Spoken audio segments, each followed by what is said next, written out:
Former UC police officer Ray Tenzing says he was holding on for dear life as he was dragged during a traffic stop, and that's why he shot Sam DuBose. But a new report by an outside agency says that is not what the evidence shows. Tenzing is now charged with murder. Local 12's Deborah Dixon explains what else the report shows and what's going to change now at UC. I'm going to ask you again.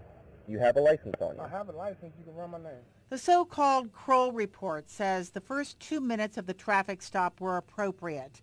After that, Officer Ray Tenzing exercised poor police tactics.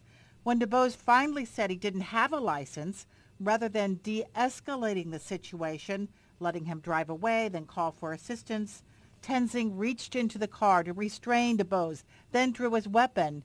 Tenzing said he shot him in the head because his life was in danger. His arm was caught in the steering wheel. He was holding on for dear life, he said, and getting dragged.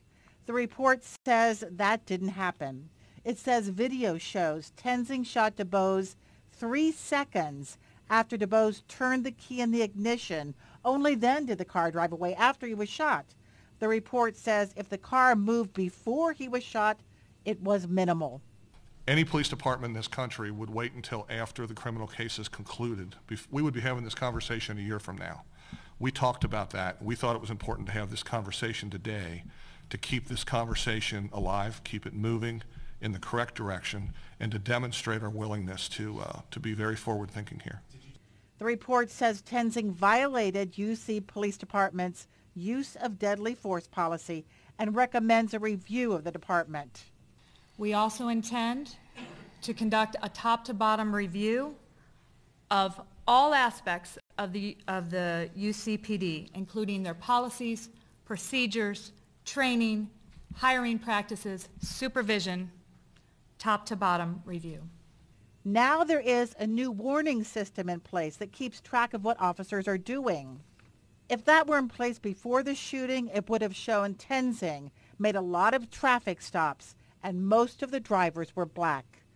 UC's Vice President of Safety and Reform talked about new training going to start in October, having a more diverse police department, and transparency. We need to repair trust with the community. We need to up our game, for a simple way to say it.